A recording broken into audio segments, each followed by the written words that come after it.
자, 101페이지 인트라넷, 엑스트라넷서부터 들어갈 차례죠. 자, 저번 시간에 한 거 한번 정리를 다시 한번 해드린다고 했죠. 한번 정리해 드릴게요. 자, 왜 그러냐면은 우리가 그 다음 타임이 이제 바뀌다 보면은 또 공부를 다시 하게 되면은 이제 연결되는 부분이 잘 안 되니까, 자, 다시 한번 가면요. 저번 시간에 이제 EDI에서부터 우리가 봤어요. 그래서 저번 시간에 봤던 건 EDI인데, EDI 의 보셔야 되고요. 이 벤과 EDI 차이점, EDI와 이메일 차이점 보시고요. 그 다음 넘기시면 92페이지 EDI 도입 효과를 문제를 풀어봤죠. 문제점도 있는 거 확인하시고, 그 다음 또 중요한 것은 이제 94페이지 가시면 XML EDI라는 데이터 전달을 초점을 둔 전통적인 EDI 범위를 확대시켜서 전자상거래에 필요한 프레임워크를 제공하는 면에서 이 정의가 다른 XML EDI도 꼭 알아두시고요. 자, 카스입니다.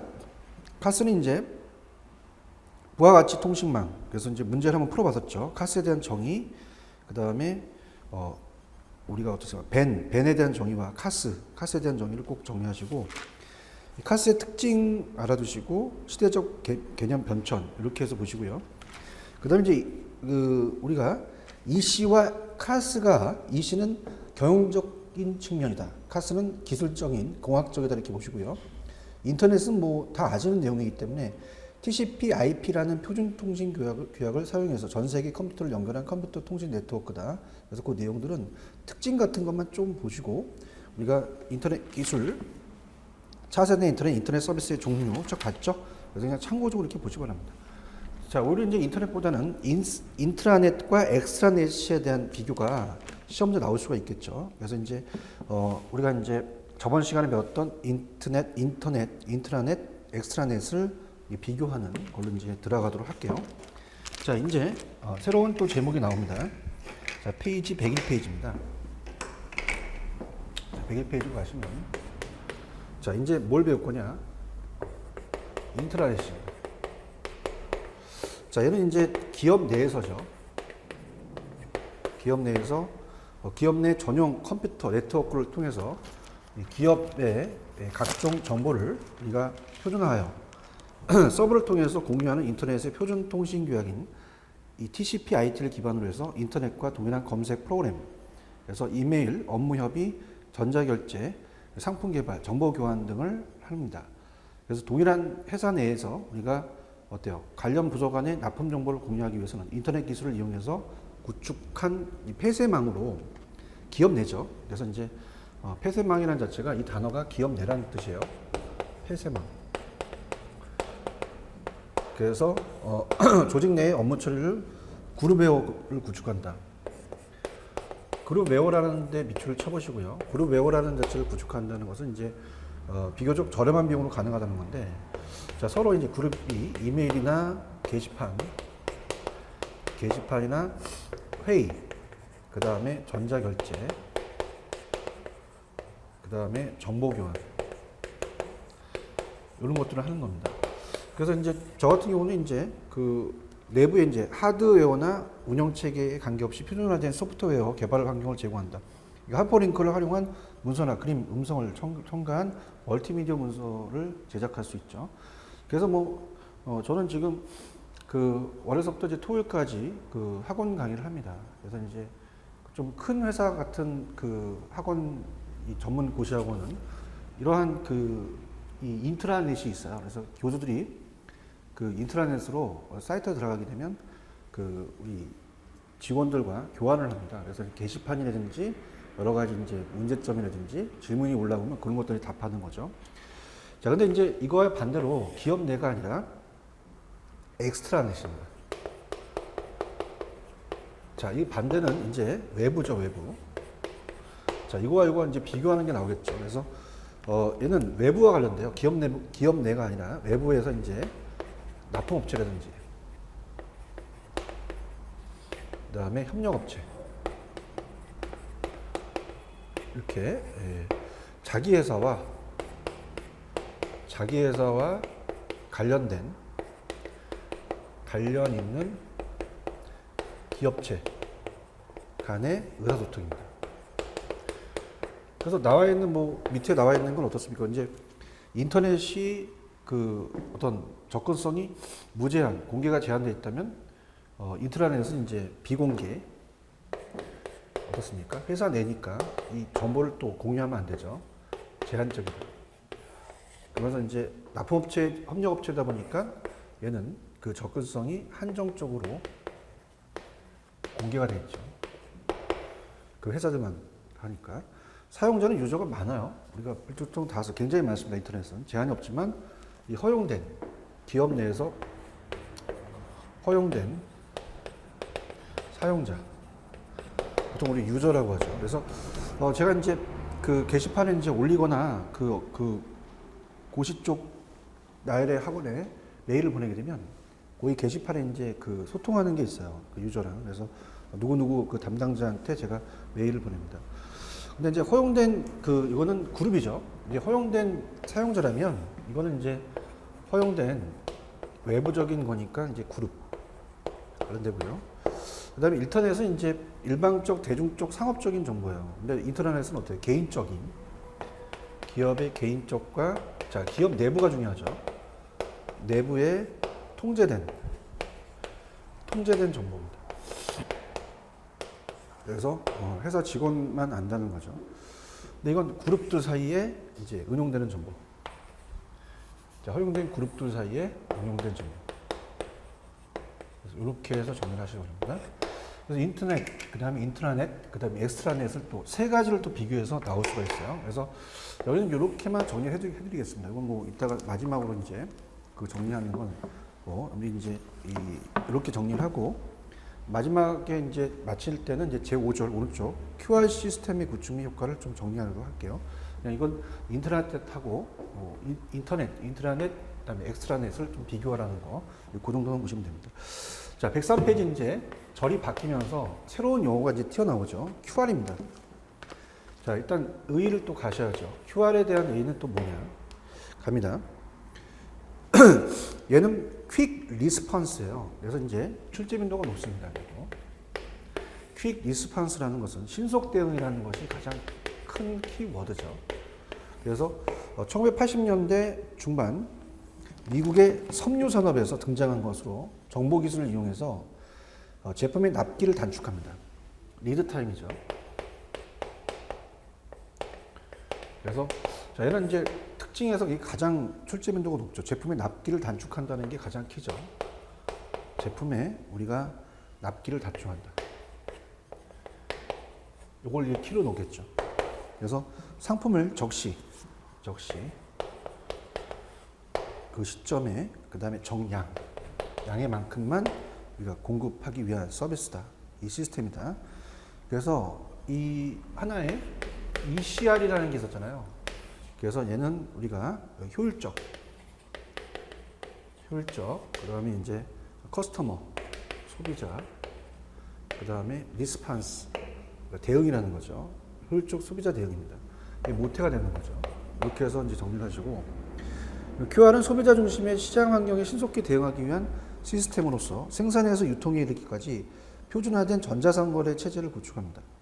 그래서 전자상거래 거래 체제의 구축으로 이 기업 간의 정보를 공유해서 신속 정확한 납품, 생산 및 유통기간의 단축, 재고 감축, 반품 로스의 감소 여기까지 체크를 하시고요. 자, 그다음에 이제 이 유용성이라는 자체가 우리가 유용성 자체에 대한 것만 이제 보시는데 유용성은요. 이 시스템에 대한 컨셉은 식료품 업계에서의 ECR과 유사합니다. 그죠? 그래서 아까 이제 ECR에 이제 모태가 된다 그랬죠. 그래서 식료품 업계 이제 ECR과 유사한데 이 QR 시스템은 정보 흐름과 상품 흐름 사이에 통합된 고리다 이렇게 보시면 됩니다. 그다음에 이제 QR은 이제 대립관계 있는 섬유 유통업과 제조업이 협조해서 제조와 판매 사이를 직접 연결하는 전문 네트워크를 구축해서 파트너십을 구축한다 그랬죠. 자, 그러면 도입으로 갑니다. 자, 도입은 어떻게 되냐? 자, 이건 천천히 가볼게요. QR이라는 용어는 1984년 미국의 한 리서치 회사가 작성한 이 보고서를 통해 QR 프로그램의 전개를 제안하면서부터 등장합니다. 그래서 이 QR 프로그램은 직편물의 이제 우리가 어떻습니까? 소재, 아이템 단계로부터 봉제 후의 소매 단계까지 거래 단계에 이루어지면서 기업들이 신뢰와 협력의 파트너십을 이루면서 정보 교류를 통해서 잘 팔리는 상품을 가부족이 없이 신속히 생산하여 공급하는 것이다. 그러니까 요약을 한다면 가부족이 없다는 것은 결품이 없다는 거죠. 그죠? 물건이 끊기면 안 돼요. 신속히 생산. 신속히 생산. 아까 리드 타임을 줄이는 게 제품 납기 단축을 하는 신속한 게 이제 여기서 키가 되겠죠. 그러니까 즉시 신속 대응이니까 공급한다는 거죠. 그래서 정보 교환에 있어서 우리가 제조, 판매, 어떤 유통이죠, 그죠?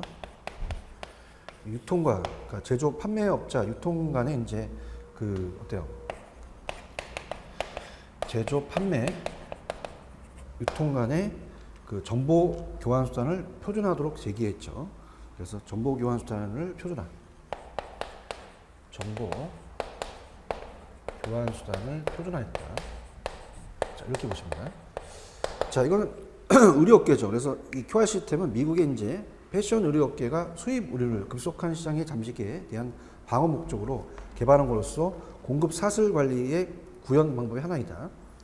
그러니까 이 패션 의료업계가 개발을 했어요. 그래서 이렇게 수입 의료의 급속한 시장 잠식에 대한 방어 목적으로 개발했다. 이렇게 여러분들이 꼭 체크를 하시기 바랍니다. 도입은 이제 의료가 나오겠죠. 도입은 이제 요거는 패션은 미국의 패션 의료업체가 어떤 그 수입 의료의 급격한 성장에 의해서 방어 목적이다. 이 정도를 꼭 체크를 하시고요. QR 시스템에 대한 발전을 보시면 이 시스템에 대한 프로그램의 실천을 위해서 1986년 EDI 전자문서 교환의 표준화를 목표로 어떤 게 만들어졌냐면 VICS. 자, 이건 이제 번역을 한다면 자발적 업종 간 커뮤니케이션 표준입니다. 커뮤니케이션 표준이다. 그래서 약자입니다. 그죠? 그래서 이제 넘겨보시면 얘는 커뮤니케이션이라는 게 들어가겠죠. 그래서 업종 간의 표준화 단체를 설립하였다. 그래서 VICS는 이 직편물, 그다음에 의류품이 각 메이커, 이 소매업이 협력해서 공통의 상품 바코드인 UPC 코드의 보급과 EDI 표준 제정에 대응하는 협의회 조직하고 미국 섬유업종에서에 대한 QR 추진의 원동력이 되었다. 이렇게 보시면 되고요. 그 다음에 이제 QR 시스템에 대한 구축에 필요한 요소는 그냥 기업의 환경 장비가 지금까지 배웠던 GS1이 바코드잖아요. EDI가 전자문서 교환, 포스트 시스템 배웠죠. 그 다음에 shipping, 카턴, 그 다음에 마케팅, 롤 아이디, 원료의 속성 식별 라벨이라고 합니다. 속성을 식별하는 라벨 등이 도입되었고요. 그 다음에 경영자에 대한 결단력은 이 QR 시스템을 도입해서 초기 투자 비용이 많이 소요돼서 또한 경쟁사와 정보를 공유하게 된다. 따라서 경쟁사와 우리가 정보를 공유할 수 있는 용기와 우리가 초기 투자 비용에 대한 경영자 투자의 의지죠. 정보 교환, 보유, 공유, 경영자의 결단력이 좀 필요하다. 뭐 이런 것들은 그냥 참고적으로 그 내용만 좀 살펴보시기 바랍니다. 자, 그렇다면 우리가 밑에 가시면 이제 QR에 대한 효과는 좀 보셔야죠. QR의 효과입니다. 자, 이 QR의 효과는 어떤 게 있느냐? 이제 문제를 푸는 직결되는 이제 문제가 되겠는데요. 항상 도입 효과 같은 게 나옵니다. 의 도입 효과를 꼭 보셔야 돼요. 자, 우리가 효과. 그래서 요거에 대한 도입 효과. 자, 어때요? QR 시스템은 이제 비용을 줄이고 즉각적인 고객 서비스를 할 수 있죠. 그래서 비용을 줄이고 즉각적인 고객 서비스를 만족시킬 수 있더라. 만족을 극대화하더라. 그다음에 이제 당연히 이제 이 소비자들의 반응에 신속히 대처한다는 비용을 절감한다는 게 신속 대응이고요. 그다음에 3번에 보시면은 자, 이 QR이 추구하는 목적은 제품 개발의 짧은 사이클화를 이룹니다. 그래서 이 라이프 사이클, 우리가 단축이죠. 단축화라 볼 수 있다. 그래서 소비자의 욕구와 신속 대응하는 정품, 정량, 적정 가격, 적정 장소, 7R을 우리 앞에서 배웠죠. 네 번째는 이제 원자재 조달과 생산 그리고 배송에서의 자 이게 굉장히 중요해요. 아까 리드 타임에 대한 걸 줄인다 했죠. 이걸 내잖아요, 그죠? 그래서 우리가 누적 리드 타임 이걸 노리겠죠. 타임을 단축하는 것이 가장 중요한 목적이었죠, 그죠? 그래서 안전 재고를 감소한다. 항상 리드 타임이라는 자체는 재고와 연결되죠. 안전 재고를 감소시켜서 우리가 이런 앞에 생략된 게 수요죠. 수요에 대한 예측에 대해서 우리가 오류를 감소시킨다. 이런 것들. 그래서 상품의 로스율을 또 감소시킨다. 이렇게 보여. 그 다음에 이제 다섯 번째는 이 도입한 미국 업체는 품절에 대한 감소. 품절의 감소. 그 다음에 재고 감소는 아까 얘기했고요. 그 다음 매출을 증가시키죠. 그죠? 매출 증가와 연결이 됩니다. 매출 증가와. 그래서 매출이 증가되고 감화했다. 그래서 QR은 이제 소단위 생산 개념을 통해서 소단위 생산 개념 통해서 대량 생산 시스템에 추구하는 규모의 경제에서 규모의 경제는 규모를 크게 했다는 거죠. 그걸 이제 우리가 소단위로 이제 가다 보니까 범위의 경제로 가자. 범위 경제. 그래서 우리가 전환하자. 그래서 기업 간의 재고를 획기적으로 줄이고 리드 타임 크게 짧게 했고 그럼 어떻게 합니까? 이 매출을 또 늘린다는 자체는 그만큼 회전율이 상품의 회전율이 또 커지겠죠, 그죠? 연결이 됩니다, 그죠? 그래서 그런 식으로 이제 한번 문제를 한번 다뤄볼게요. 자, 요거는 이제 도입 효과는 항상 여러분이 보셔야 됩니다. 보실 내용이니까 자 가셔서 221페이지 확인하시죠. 갑니다. 자, 221페이지 7번 문제입니다. 확인할게요. 자, 221페이지 가십니다. 자, 221 7번 문제로 가시면 QR 시스템의 효과로 바르지 않는 것은 자 어떤 겁니다. 자, 3번을 보시면 QR은 원자재 조달과 생산 그리고 배송에서 누적 리드 타임을 지연시키는 게 아니라 단축시키는 거죠. 그래서 안전 재고를 감소시키는 건 맞네요. 수요 예측 오류를 감소시켜서 효과가 있다. 또한 상품의 로스율을 감소시키는 건 맞는데 리드 타임을 지연한다는 게 틀렸죠. 노린 거죠. 꼭 체크하시고요. 그 다음에 이제 오른쪽에 QR 시스템에 대한 역할은 이제 이 QR 시스템에서는 이제 물류센터의 역할도 변화합니다. 그래서 과거 유통업계의 물류센터는 이제 공장과 점포 시간에 맞추어서 상품의 분류와 배송의 역할을 하는 게 동시에 상품 보관 시설을 갖고 있는 것이 보통이었지만 우리가 이 QR 시스템에서는 이제 보관 기능을 갖지 않고 그죠? QR 시스템은 그 자체의 이제 시스템의 역할 이 QR 시스템의 역할로 가겠는데요. 자, 얘는 이제 어떻습니까?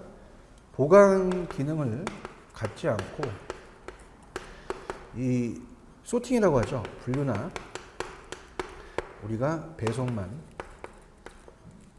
우리가 가능한 크로스토킹이라는 게 있죠. 바로 이제 이 분류해서 이제 배송하는 그죠? 우리가 이 크로스토킹이라는 게 나옵니다. 그래서 크로스토킹에 대한 센터로 이제 변하더라. 물류센터의 역할도 한다는 얘기예요. 그래서 이 QR 시스템의 로지스틱스가 더욱 발전하면서 소매의 유통센터는 이제 소멸됩니다. 그래서 이 제조업 공장에서 바로 소매 점포로 간다는 거죠. 중간상이 없어진다는 거예요. 중간이 이 물류센터. 그래서 우리가 이 점포에 그대로 진열할 수 있는 행거 설치와 가격 태그가 부착된 상품이 물류센터를 경유하지 않고 중간에 물류센터가 없다는 거죠. 없으면서 우리가 바로 소매 점포로 직접 보내진다. 이제 이것을 우리가 FRM이라고 합니다. 이렇게. 그래서 이제 다시 한번 정리해 볼게요. 또 이제 발주 시스템이 또 나오기 때문에 또 연결시켜서 하게 되면 힘드니까 다시 한번 QR에 대해서 우리가 문제 봤던 것들을 보시면서 볼게요. 자, QR이라는 건 신속 대응이라는 겁니다. 그래서 원래 리드 타임을 줄인다는 게 가장 중요한 거죠. 그래서 이 의 중요하고요. 그 다음에 그 밑에 보시면 이제 그 도입에 대해서는 한번 보셔야 돼요. 그죠? 그래서 이제 우리가 미국 패션업 의류의 수입 의류 급속한 시장 잠식의 방어 목적으로 사용했다. 그래서 그렇게 보시고요. 그 다음에 이제 그 발전은 그냥 한번 보시고요. 그 다음에 필요한 요소도 마찬가지입니다. 출제빈도 낮고, 만약에 되면 QR에 대한 효과죠. 리드 타임을 단축한다는 자체가 굉장히 중요했잖아요. 그래서 그 위주로 공부를 하십시오. 뭐, QR 시스템의 역할은 그냥 우리가 보관 기능을 갖지 않고 물류센터의 역할도 하더라. 분류 배송만 가능한 크로스 도킹이 이제 가능하다. 그러면 제조 공장 소매 점포에 중간에 물류센터가 없는 FRM이라고도 이제 부르는 그런 시스템의 역할을 하더라라는 것을 꼭 기억하시고요. 자, 이제 제목이 바뀝니다. 자, 그래서 이제 QR은 봤고요. 제 6절에 이제 발주 시스템을 봅니다. 자, 우리가 이제 발주 시스템에 대해서 이제 공부를 하겠다는 거죠. 자, 105페이지 발주 시스템. 자, 발주 시스템 우리가 CR이라고 하는데요. 자, 전통적인 상품 보충 방법은 유통업체에서 주문서를 작성해서 거래처 업체에 발송을 함으로써 옛날 이제 팩스로 이루어졌죠. 옛날에는. 그러면서 이에 비해 CR 즉 우리가 이거는 이제 그 키포인트에 대한 단어가 키워드가 우리가 지속적 어떻습니까? 이 컨티뉴어스가 지속적이라는 거잖아요. 지속적인 상품 보충입니다. 요게 큰 키워드예요. 이게 이제 핵심 키워드라고 볼 수 있습니다. 그죠? 그래서 요거 꼭 체크를 하시고요. 상품 보충을 하는 거죠. 그러면서 소비자부터 나온 재고 및 판매 정보를 기초로 해서 상품 보충량을 공급업체가 결정하는 방법으로, 자, 이 상품 보충량, 상품에 대한 보충량을, 자, 우리가 공급업체가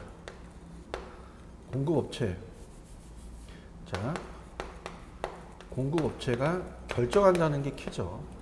자, 우리가 유통이 결정하는 게 아닙니다. 유통업이. 그래서 유통이 하는 게 아니라 공급업체가 한다. 그래서 전통적인 상품 보충 프로세스를 근본적으로 변화시키는 새로운 시스템이다. 그래서 이렇게 봅니다. 그래서 우리가 거기 보시면 밑에 뭐 ECR 유럽이라고 하는데요. 정의한다면 이제 CR 또는 CRP라고 하는 자동 재고 보충, 즉 유통업체가 제조업체와 전자상거래를 통해서 상품의 주문을 정보를 공유해서 우리 어떻습니까? 제조와 유통 간의 어떤 공유가 되겠죠. 그런 거.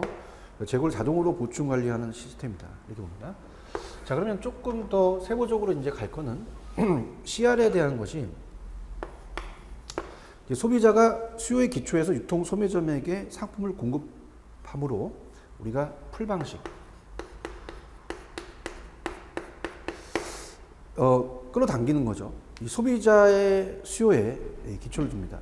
최적 재고 보충된 자동으로 이제 되고 그렇게 됩니다. 반면 자, 우리가 그 유통 소매점에 재고가 있음에도 불구하고 상품을 공급하는 것은 푸시입니다. 푸시. 그래서 이건 밀어내기죠. 그래서 얘와 얘가 이제 비교해서 나올 수가 있죠. 그래서 얘는 재고가 있음에도 불구하고 중간상 역할이 이제 크겠죠. 그래서 푸시하는 역할. 자, CR의 추진 방식은 이제 이 추진하는 방법 두 가지 방법이 있다. 하나는 재고 관리의 책임 소재를 고려하는 방법이고, 다른 하나는 협력업체 간의 정보 공유의 정보를 또 공유하는 방법이다. 그러면 우리가 제조업체와 유통업체 사이에서 발생하는 주문은 상품에 대한 수요를 결정하고, 또한 완벽한 주문 이행을 위해서는 상품을 공급하는 업체에게 충분한 정보를 제공해야 된다. 그러면 이 CR은 제조업체와 유통업체 중 누구에게 주문 책임이 있느냐에 따라서, 자, 이거는 이제 뒤에 나옵니다. 우리가 페이지 이제 109페이지 나오니까 간단하게 한번 보세요. 그래서 이제 그게 VMI, 그죠?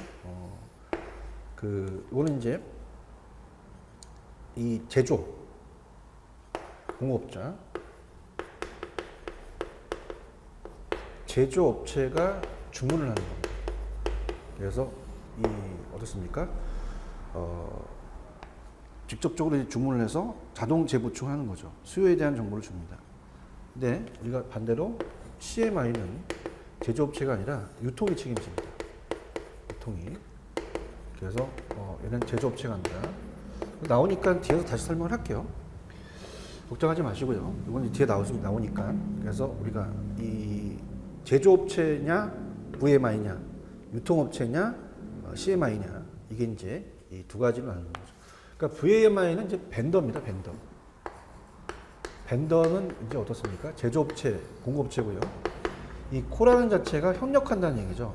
그래서 우리가 이런 것들은 이제 나중에 할 겁니다. 그럼 이 CR에 대한 목표는 뭐냐? 자, 어떻습니까? 우리가 제조업체와 유통업체 사이의 협력 관계를 유지하면서 상품의 제조 시점에서 판매 시점까지 이 상품 보충 사이클의 전 과정, 우리가 보충을 최적화해야겠죠. 전 과정에 거쳐 상품 공급을 보다 쉽게 하고 재고 수준을 낮추는 것을 목표로 하겠죠. 그래서 이제 디귿번에 보시면 이 CR은 소비자 수요에 비해서 효율적으로 대응하는 ECR 시스템에서 채용되는 프로그램 중 하나로, 자, P&G라는 회사가 있죠. 우리가 P&G, 이 P&G와 월마트 간이 공동으로 개발하였다. 그래서 전자문서 교환 시스템의 근간을 두고 있으며 우리가 이 공급자 재고 관리가 가장 보편적인 형태로 사용된다. 그래서 아까 이제 이 제조업체가 주문을 하는 겁니다. 이 P&G라고 있죠. 아니면 존슨앤존슨 뭐 이런 회사가 이 VMI라는 자체는 공급자가 제조업자가 그 주문 책임이 있는 거죠. 그래서 존슨앤존슨이 우리가 어떻습니까? 이만큼 이게 필요하다 이렇게 자체적으로 이제 그 키를 갖고 있는 거예요. 자동 재보충을 하는 거, 수요에 대한 정보를 이제 주는 거죠. 그래서 이런 식으로 이제 우리가 그 VMI가 이제 가장 보편적인 형태다 이렇게 보시면 되고요. 그 다음에 이제 기대 효과 봐야죠. 항상 기대 효과 시험제 나옵니다. 그래서 기대 효과는 자, 첫 번째 기억해 보시면 이 CR 시스템을 통해서 제조업체는 판매 정보를 공유하므로 생산을 예측하죠. 그다음 유통업체는 또 효율적인 재고 관리를 통해 비용을 또 절감할 수가 있습니다. 그 다음에 주문 기능을 향상시키고 상품의 흐름을 효율적으로 할 수 있다는 거. CR을 시행함으로써 기대할 수 있는 가장 큰 효과는 재고 수준에 대한 변동과 생산량의 가변성을 최소화해서 생산 재고 활동을 균일하게 할 수 있다는 얘기죠. 그래서 이제 이런 식의 시스템. 그럼 CR은 제조업체와 유통업체가 상호 협력해서 추진하는 활동이기 때문에 제조업체와 유통업체가 모두 다음과 같은 개선 효과를 기대할 수 있어요. 우리가 공급 체인의 유지 비용 감소하고 상품 공급의 용이성 향상, 상품 보충 주기를 단축하는 게 제일 중요하겠죠. 그다음에 상품 흐름의 균일화, 그다음에 재고 수준 감축, 그다음에 고객의 최고 수준의 서비스를 제공한다.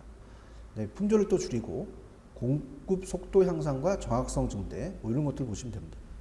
그다음에 니을의 CR 시스템에 하에서 제조업체는 판매 상황과 이 상품 흐름에 대한 정보를 보유하고 유통업체와 상호 합의된 정보를 보유하기 때문에 이러한 정보를 활용해서 수요량을 정밀하게 예측함으로써 생산 및 유통을 최적화할 수 있다는 것은 아까 우리가 풀 방식이었잖아요. 그죠? 그래서 이 풀 방식은 뭐예요? 우리가 끌어당기는 거죠. 소비자의 수요에 대한 기초, 최적 재고의 보충을 자동적으로 하는 이렇게 예측함으로써 생산 및 유통을 최적화할 수 있고요. 또 그러나 이제 CR의 추진에 따른 효과는 이제 공급업체가 운영하는 CR 시스템이 이 다수의 유통업체에게 확대되고 난 후에 생산량 계획 측면에서 있어서 긍정적 효과를 또 기대할 수가 있죠. 그래서 이 공급업체가 여러 유통업체에 또 확산이 되고 나서 이렇게 됩니다. 그 다음에 이제 EOS라는 게 나오네요. 자, 이제 그 새로운 단어가 나오죠. 겁니다. 그래서 EOS. 자, 이건 앞쪽에서 잠깐 보여드렸죠. 이건 자동 발주 시스템입니다. 자, 그래서 얘는 신속 정확한 재고 관리에 매우 유용한 수단으로서 앞쪽에서 포스 시스템과의 연계하여 이루어집니다. 그 포스 시스템은 각 상품의 수요 변동 추이에 관한 즉각적인 정보를 제공함으로써 본사는 이와 함께 재고 비용과 이 어떻습니까? 이 수요 변동 추이를 이제 알려주면서 이제 실시간으로 이 즉각적인 정보는 이 제공이 봉사는 이와 같은 재고 비용과 조달 소요 시간에 관한 정보를 활용해서 이게 중요하겠죠. 최적의 재주문점을 결정합니다. 최적의 우리가 재주문점을 결정한다는 게 키겠죠. 언제 발주를 또 해야 되는가. 그 다음에 포스 시스템을 통해서 각 상품의 재고 수준을 항상 알 수 있으므로 재고 수준이 설정된 ROP에 도달하면 우리가 컴퓨터, 자, 재고 수준이 도달하죠. 도달하게 되면 재고 수준에 대한 설정이 컴퓨터에 우리가 바로 이제 도달하기 때문에 이 컴퓨터 네트워크를 통해서 자동적으로 발주한다는 거죠. 자동적 발주에 대한 것을 이제 배운 거고요. 그다음에 이제 새로 또 나오는 용어가 APS입니다. APS. 자, 그럼 APS라는 건 뭐냐? 제조업체가 예정된 시간에 납품할 수 있는 능력, 정시 납품과 생산 사이클 타임의 단축, 신속한 주문 이행을 달성하기 위해서는 이 스케줄을 효율적으로 관리해야 돼요. 스케줄에 대한 우리가 어떻습니까? 스케줄링은 작업을 언제 완료하고 언제 납품해야 할지 결정하는 것입니다. 그래서 납기 약속과 정시 납품을 위해 구축한 것이 APS예요. 그래서 이게 키겠죠. 스케줄링과 관계돼서 납기 약속과 그 다음에 정시 납품, 이게 키워드입니다. 그래서 이거를 위해 구축된 게 APC 시스템이다. 그래서 우리가 이제 ERP라고 하죠. ERP, 전사적 자원계획,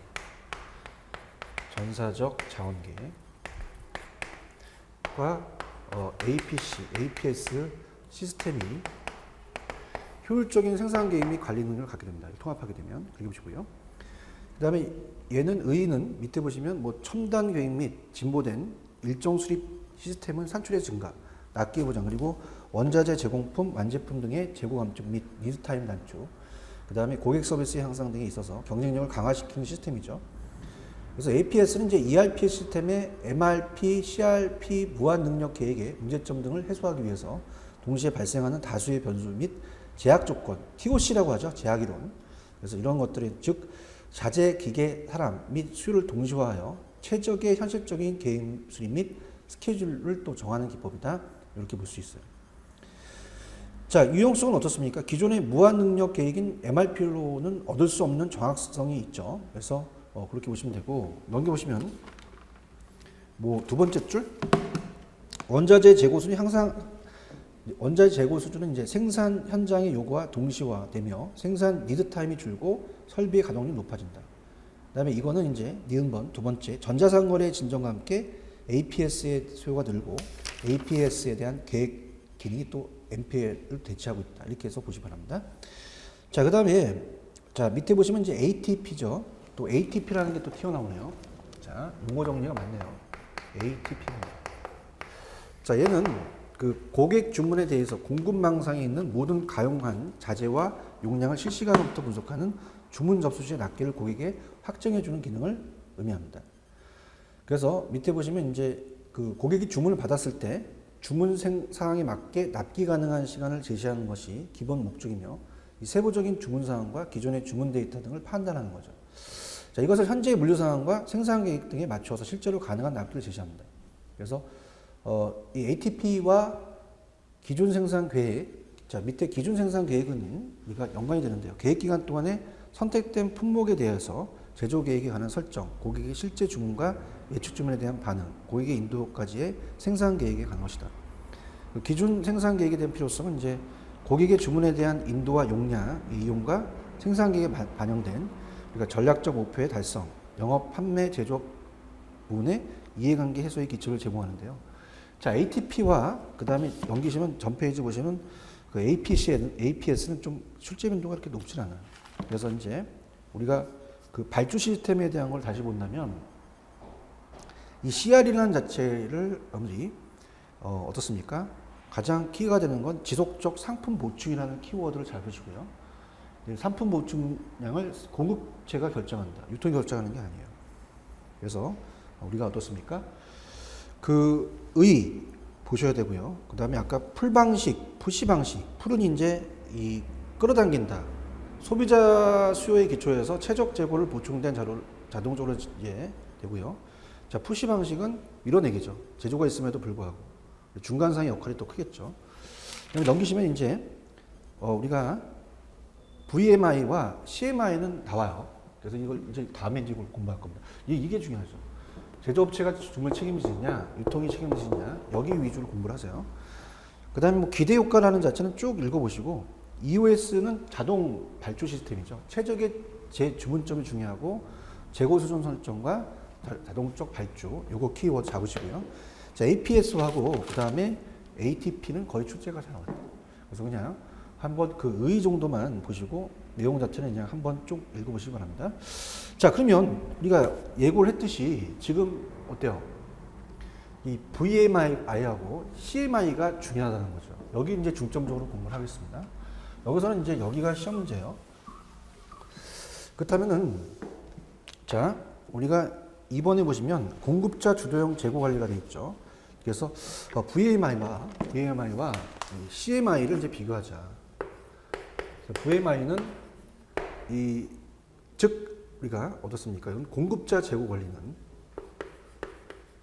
공급자의 재고 관리죠. 우리가 그 유통업체가 제조업체 공급자에게 그 판매와 재고에 관한 정보를 제공합니다. 유통업체가 이 제조업체는 이제 벤더, 공급업체가 되겠죠. 그래서 제공해요. 그래서 판매, 재고에 대한 정보를 제공하고, 그다음에 거기다가 이제 과거의 데이터까지 분석해줘요. 데이터까지 분석해서 수요를 예측하는 거죠, 그죠? 예측하여 우리가 상품의 적정 납품량을 결정하는 시스템이다. 그래서 이걸 갖고 이제 수요를 예측한다는 거예요.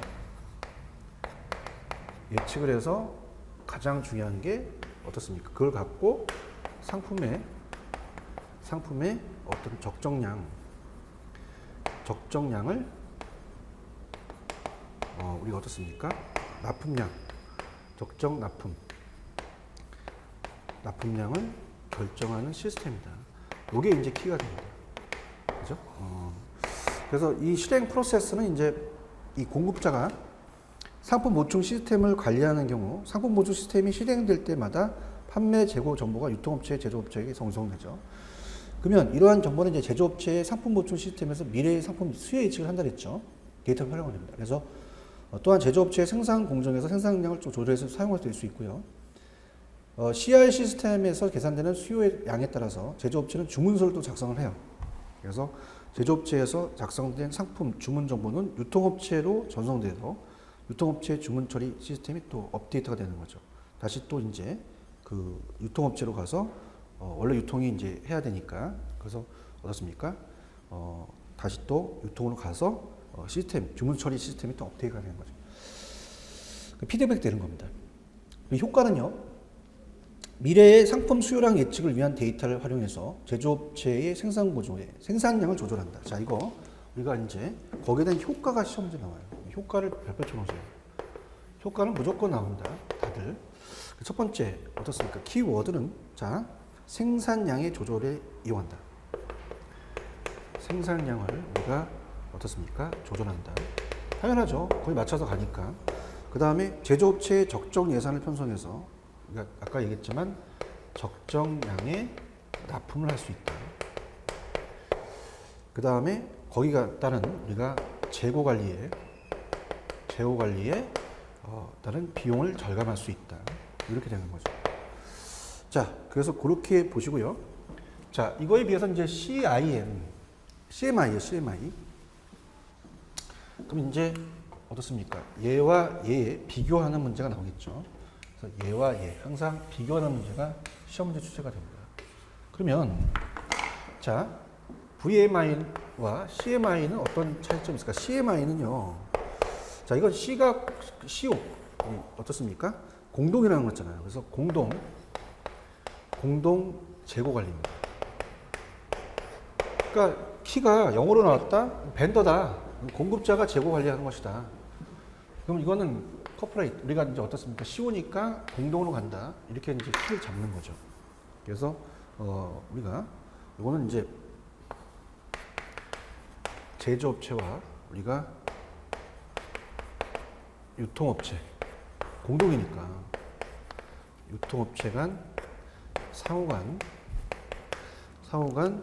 어때요? 제품 정보를 공유해서 공동으로 재고 관리를 한 것이다. 자, 이따 이제 요게 이제 문제에 나올 텐데요. 이따 요거에 대해서 이제 말씀드릴게요. 그럼 마찬가지로 얘도 그 이 프로세스는 어떻게 됐냐?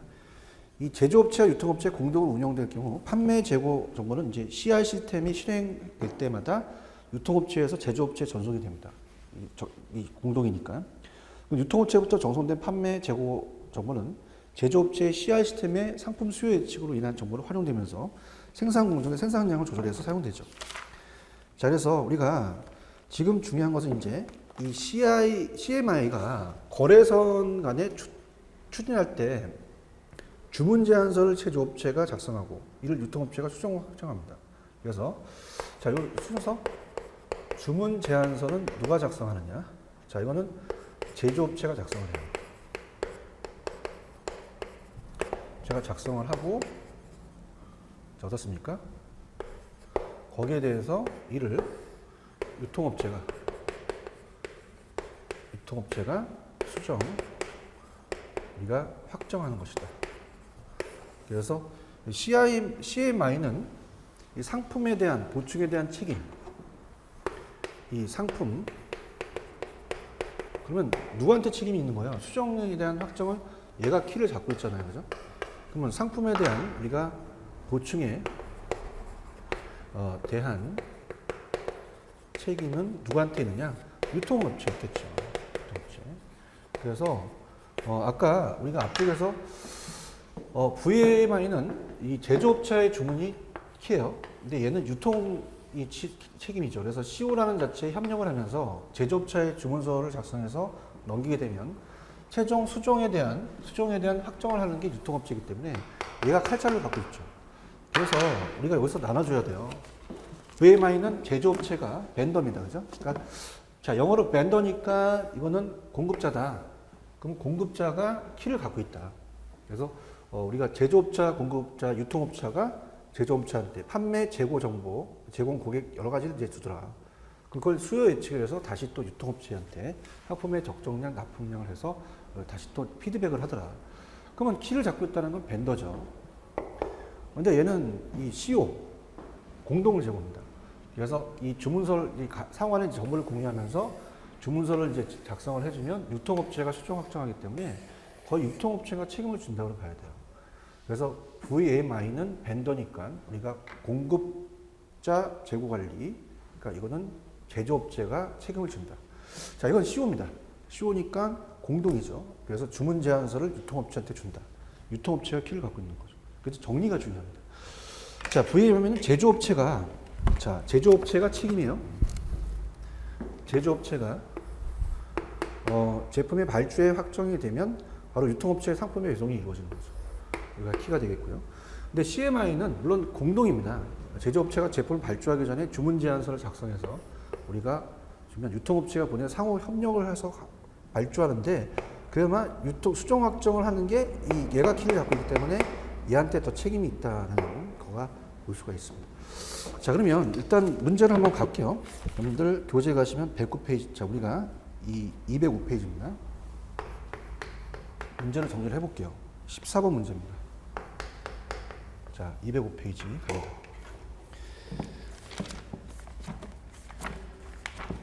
자, 205페이지 가시면 자, 14번 문제죠. 물론 여기는 여러분들이 지금 나와 있는 게 QR, CRP, ECR 우리가 배웠던 여러 가지가 다 있어요. 근데 여기서 핵심 포인트는 자, 14번에 기업들은 효율적인 공급 사슬을 구축하기 위해서 서로 간의 전략적 제휴를 추진할 것이다. 전략적 제휴의 형태에 대한 설명 중 가장 옳지 않은 것은 자, 어떻습니까? 3번이죠. 자, 제조업체와 유통업체 간의 상호 간에 정보를 공유한다는 건 CO, 코가 붙어야 돼요. 그죠? 그래서 이제 CMI죠. 공동 재고 관리가 되겠죠. 3번은 공동 재고 관리가 된 거예요. 근데 VMI는 뭐예요? 벤더가, 공급자가 주도하는 재고 관리죠. 그래서 지속적 상품 보충 기법의 하나로서 유통업체가 제조업체의 판매 재고에 관한 정보를 제공하면 이 제조업체가 이를 토대로 과거의 데이터를 분석해서 수요를 예측해서 상품의 적정 납품량을 또 결정해서 다시 피드백으로 유통업체한테 넘겨주는 거죠. 자, 이렇게 해서 여기까지만 볼게요. 그래서 유통 정보에 대한 활용이 파트가 또 나눠지죠. 이건 다음에 이제 시간에 보도록 하고요. 자, 이번 시간에 했던 거 우리가 그 발주 시스템까지 제가 정리를 해드렸어요. 그럼 이제 공급자의 주도형 재고 관리 이거 중요합니다. 그래서 이제 아까 여기서 풀 방식과 푸시 방식에 대해서 연결되면서 VMI와 CMI, VMI 벤더니까 제조업체가 주문을 해서 가기 때문에 공급자 재고 관리니까 생산량을 조절하고 적정량의 상품 재고 관리 비용을 줄인다. 근데 이제 이 CO라는 자체는 공동 재고 관리다. 그렇다면 제조업체, 유통업체 간의 상호 간의 제품 정보 공유, 공동 재고 관리는 아까 CMI죠. VMI가 아닙니다. 그래서 이거는 주문 제안서를 제조업체가 작성해서 유통업체한테 수정 확정하기 때문에 최종에 대한 의사결정은 유통업체가 있다. 유통업체가 책임을 지는 것이다. 이렇게 정리하시기 바랍니다. 자, 그래서 유통정보의 활용에 대한 거는 그렇게 뭐 크게 어렵지는 않아요. 데이터 웨어하우징과 고객 충성도 프로그램, ESCN, 그 다음에 이런 것들 이제 배우고 전자상거래가 마지막이죠. 그래서 이번 챕터 제3장 주요 유통정보 기술이 가장 어려웠다고 봐요, 저는. 그래서 바코드, 포스, EDI, QR 이게 이제 가장 핵심 포인트죠. 발주 시스템에서 우리가 마지막으로 이제 그 어떻습니까?